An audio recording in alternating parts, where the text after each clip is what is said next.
Halo, pada kesempatan kali ini saya akan menerangkan cara membaca not balok yang ada garis 5. Itu banyak orang bertanya-tanya dan banyak orang yang suka kesulitan itu gimana cara baca not balok dan suka pada takut bahwa not balok itu susah. Padahal sebenarnya enggak, itu main posisi aja.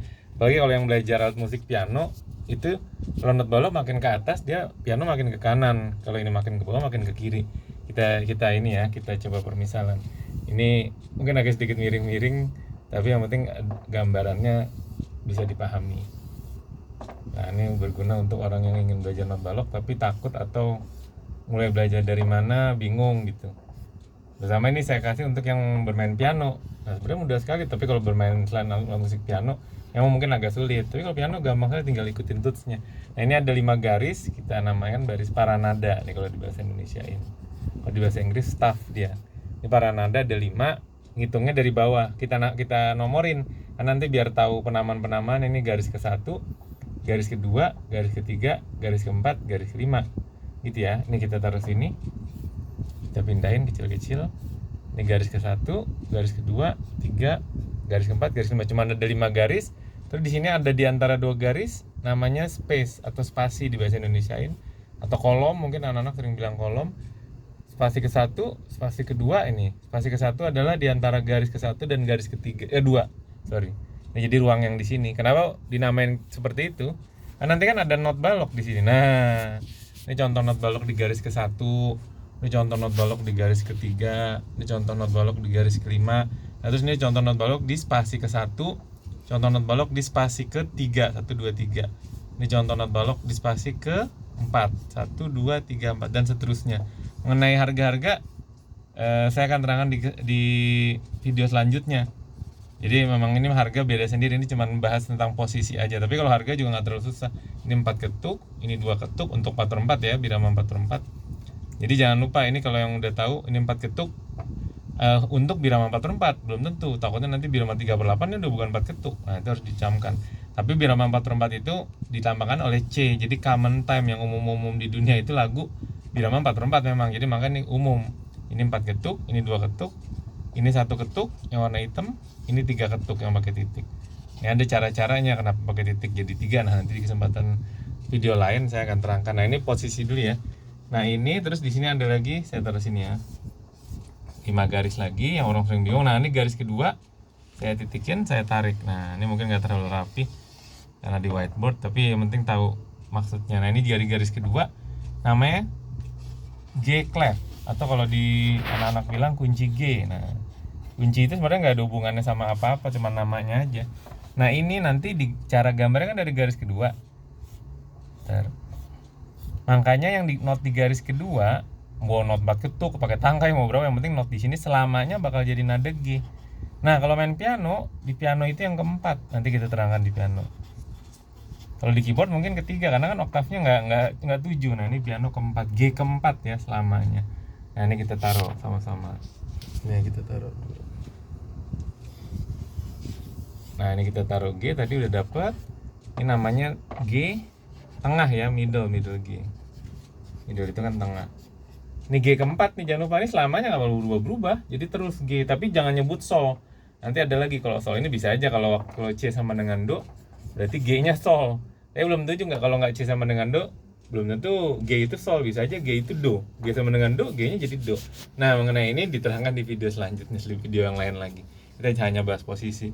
Nah, ini kalau udah ketemu G sini, nah nanti turun, tinggal selang-seling. Ini turun ke kiri, ke spasi yang tadi itu, spasi ke-1 tuh, garis kedua, spasi ke-1. Udah tinggal lihat itu, nanti ini adalah F. Nanti kita sama-sama lihat itu. Terus selang-seling, garis, spasi, garis lagi, garis ke-1. E. Turun lagi, oh udah kehabisan, nggak ada. Namanya di bawah garis ke-1. Nah, ini memang patut diingat nih, tapi nama aja sih, paling penamaan aja. Itu adalah D. Terakhir, nah ini paling sering gampang diingat, garis bantu, karena dia nggak punya garis, garisnya cuma 5. Nggak punya rumah lagi. Nah, rumahnya ini garis bantu, garis bantunya C. Nah, ini namanya C tengah. Nah, gitu ya. Terus tadi ini ada kunci G, ada kunci F, nanti saya terangkan. Nah, ini udah C tengah. Nih kalau mau turun lagi tinggal garis bantunya 1. Nah, di bawahnya lagi turun lagi. Nah, dan seterusnya, makin ke kiri, kalau di piano makin ke kiri makin turun. makin ke atas makin ke kanan. Nih saya ini garis kedua, spasi kedua, lanjut lagi garis ketiga, spasi ketiga, terus ya sampai atas ya. Apa garis keempat, spasi keempat, terus selang-seling kan kelihatan. Garis kelima terakhir di atas garis kelima, nggak ada spasi karena kalau spasi kan di antara dua garis, ini bukan. Nah terus nanti garis bantu lagi dan seterusnya gitu-gitu aja sih, makin ke atas makin ke kanan di piano. Ini tulis ya A. Dan ini yang bikin bingung karena tinggi rendahnya biasa orang-orang.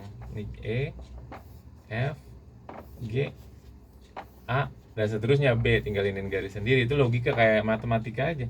Nah ini ada C juga. Nah ini C tinggi, lebih tinggi. Nah ini C tengah. C tengah kita lihat. Nah sekarang kita lihat G tadi, G keempat ya. Kita pindahin di sini. Nanti saya balik lagi ke sini. Ini G keempat di piano. Jadi harus patokan ya coba. G keempat di piano, G1, ini paling kiri ya, G2, G3, G4. Nah, ini yang namanya G tengah. Terus tadi yang C tengah ini. Jadi yang tadi kita udah tulis, C sini C tengah. C keempat ya dari kiri. 1, 2, 3, 4. D tengah, E tengah, F tengah, G tengah, A tengah, B tengah.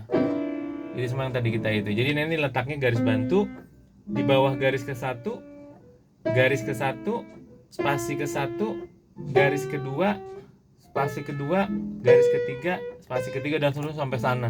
Nah kita kesini lagi coba. Nah itu udah semua. Nah itu tadi yang saya tekan. Ini sampai sini tadi, sampai B ini 1 oktav. Itu kan C, dua nada yang sama yang berurutan. Ini C ke C 1 oktav. Udah tinggal naik sendiri. Nah terakhir saya terangkan kunci F. Sekarang ada kunci F. Kunci F ngambilnya dari garis keempat dari bawah. Nah, tadi saya lupa, G clef itu kunci G atau buat treble clef. Treble itu kan dalam wilayah nada berarti dia sedang, nada sedang, nggak rendah nggak tinggi.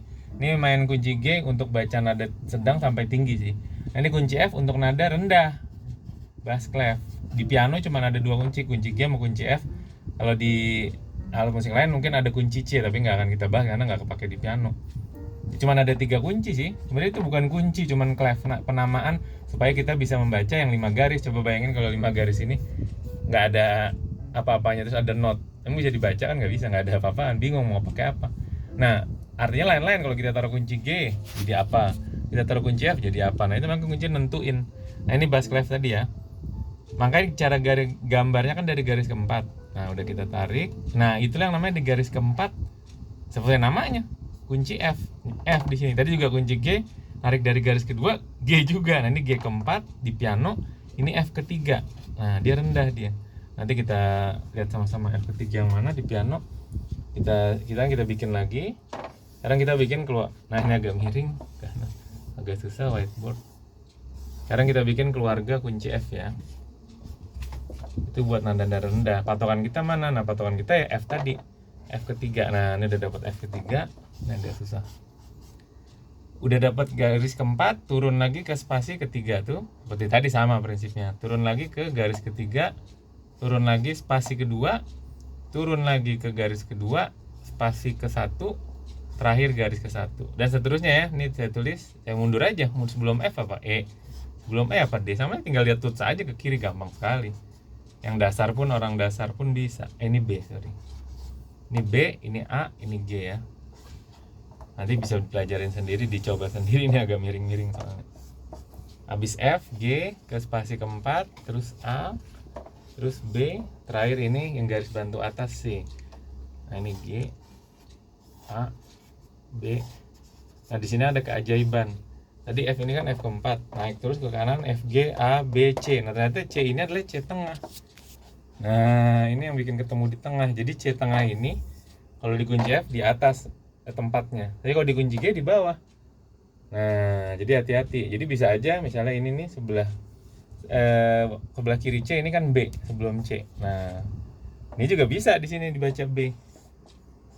Nah di sini sorry, bukan di sini nih, B ini di B ketemu sebelum C tengah. Di sini A. Kalau dikunci F letaknya di sini. Kalau dikunci G letaknya di situ garis bantu. Jadi kuncinya makin ke kiri udah mentok sebenarnya C, tapi bisa ke kiri-kiri lagi kalau punya garis bantu. Nah tapi kalau dikunci F udah di sini, udah di wilayahnya dia, keluarganya dia. Gitu kira-kira. Pokoknya kalau udah agak rumit yang garis bantu sih nambah itu karena udah makin tinggi atau makin rendah ke bawah. Nah ini kita lihat ya, F yang keempat ya. Jangan lupa di kunci F keempat, garis keempat dan F ketiga, sorry. Tadi mana? Nah, ini F ketiga, F keempat, bukan, maaf. F ketiga di piano maksudnya, tapi garis keempat. Nah, kita lihat F ketiga di piano. 1, 2, 3. Nah, ini F ketiga.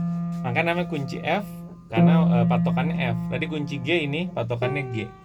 Ingat ya sambil lihat di bukunya. Ini garis kedua, turun di spasi ke 1, turun di garis ke 1, kunci G nih ya. Di bawah garis ke 1, garis bantu pertama. Udah selesai. Terus urutin aja ke kanan-kanan terus. Tadi kunci F, tadi patokannya ini garis ke-4. Tadi udah saya terangkan. Turun di spasi ketiga, turun di garis ketiga. Di garis ketiga ya. Turun di ini garis keempat, spasi ketiga, garis ketiga ya benar. Spasi kedua, terus ada di ini garis kedua. Nah, ini B. Nah, ini B garis kedua, terus spasi ke 1A, garis ke 1G. Ulang ya.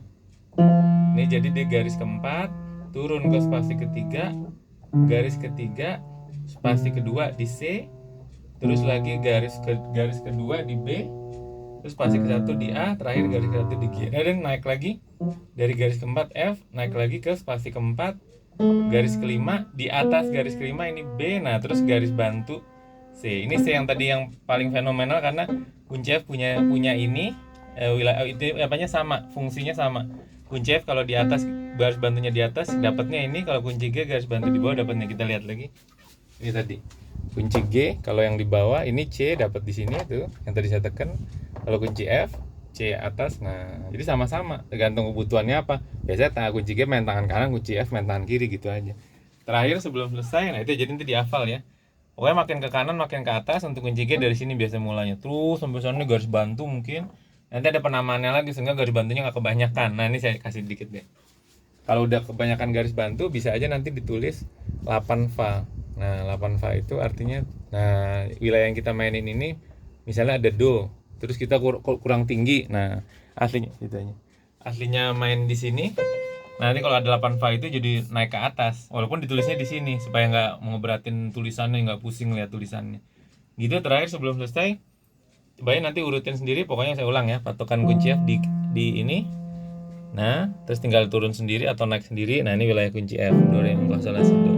Kalau kunci G patokannya si G ini garis kedua. Nah, ini wilayahnya ini. Nah, kunci F biasanya makin ke bawah gitu. Kalau kunci G makin ke atas. Tapi kalau tulis hitam gimana?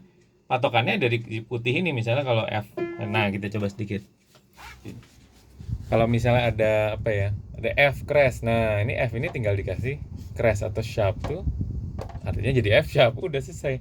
D dikasih sharp. Tandanya di kiri notnya ya. Nah, atau di sini amol. Udah. Jadi tulis hitam kan, amol. Kita ulang ya. D sharp atau D crash sama F sharp atau F crash, amol atau A flat. Nah, kita lihat D crash, F crash, amol. D crash yang tadi ini. D tinggal di crash, F crash ini, amol ini. Udah, jadi semua ini bisa kita baca. Tinggal urutin ke kanan apa ke kirinya. Kalau ada hitamnya itu tanda crash sama molnya. Sama tadi kalau ada garis bantu ya tinggal dicari-cari sendiri aja, urutin semua. Dan jangan lupa selang-seling spasi garis.